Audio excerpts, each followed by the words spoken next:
Joyeux Phoenix, j'espère que tu pètes le feu, c'est un plaisir et un honneur pour moi de te retrouver aujourd'hui. Aujourd'hui, cher ami, nous allons ensemble procéder à une forme de reprogrammation de tes pensées, de ton schéma mental.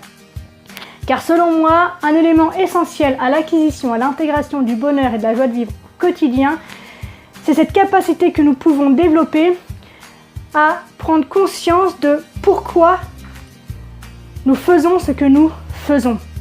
Car une fois qu'on a pris conscience de la manière dont on pense, de ce à quoi on pense, nous avons la capacité de choisir ce à quoi on pense et surtout comment on pense.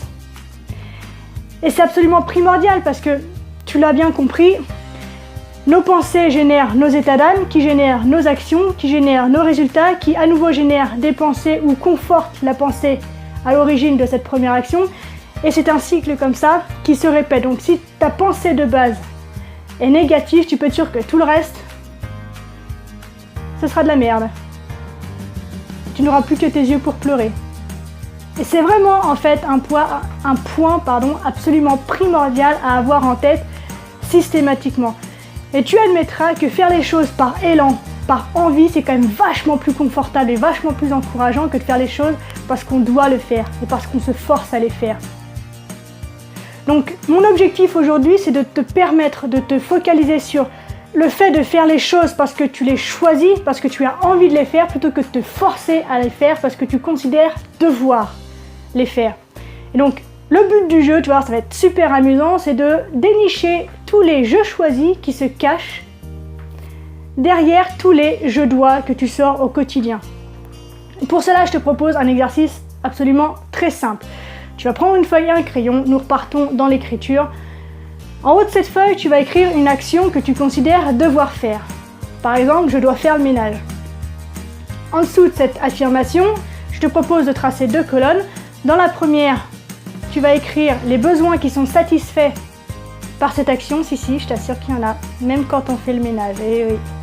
Et dans l'autre colonne, tu l'auras compris, les besoins qui ne sont pas satisfaits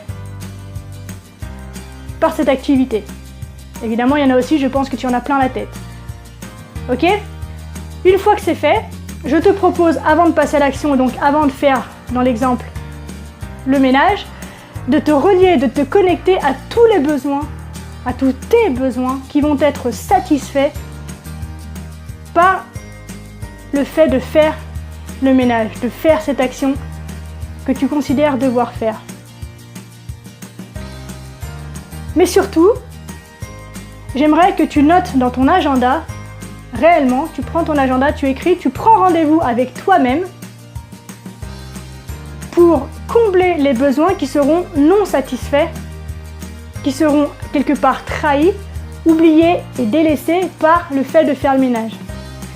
Et du coup, pour te connecter à ces besoins qui vont être satisfaits dans un premier temps, je te propose de changer dans ta tête le « je dois faire le ménage » en « je choisis de faire le ménage ». Mais pourquoi pourrais-je choisir de faire le ménage? Parce que c'est une manière de prendre soin de moi, parce que c'est une manière de prendre soin des gens que j'aime, parce que c'est une manière de mener une vie saine, parce que c'est une manière de faire autre chose que de la télé, puis de se perdre sur les réseaux sociaux et de perdre son temps. Parce que c'est une manière aussi, ça peut être sportif de faire le ménage. Contracte un peu, hop, tes abdos, hop, tes bibis, au moment où tu fais le ménage. Ça peut être super sportif de faire le ménage. Bref, trouve, selon ta perception du monde, quels sont les besoins qui seront satisfaits par le fait d'accomplir cette tâche que tu considérais passer, d'accord, devoir faire.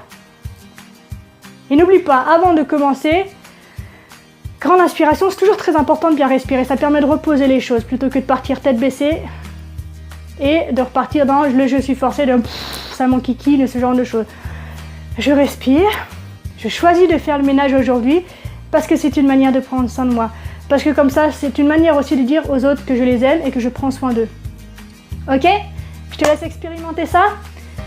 Donc comme d'habitude, j'attends en commentaire donc, ton retour sur l'exercice du jour. Donc tu n'es pas obligé de faire le ménage, hein, mais donc sur l'exercice du jour, sur une action qui te prenait le chou jusqu'à présent. À partager avec moi tes pensées, tes réflexions, tes états d'âme, tes soucis, tout ce que génère en toi l'exercice du jour et le sujet que je viens d'aborder avec toi. Si tu penses que cette vidéo peut en aider certains et en éclairer d'autres, je te propose dans un premier temps de la liker, puis de la partager afin qu'un maximum de monde en profite. Si tu as loupé les premières vidéos et que tu ne veux plus rien manquer, je t'invite à t'abonner via le lien que je mets au-dessus de la vidéo dans les publications Facebook ou via le petit phénix là dans le coin sur les publications YouTube. Je te donne rendez-vous demain à 9 h pour une nouvelle vidéo. D'ici là, prends soin de toi, sois reconnaissant envers la vie et n'oublie jamais, jamais, jamais, jamais, jamais que tu es la personne la plus importante de ta vie. Et que de ce fait, tu mérites ce qu'il y a de meilleur. Le top du top. C'est à toi que ça revient. Je te souhaite une extraordinaire journée, pleine de choix, d'envie et d'énergie. Et je te dis à demain. Salut!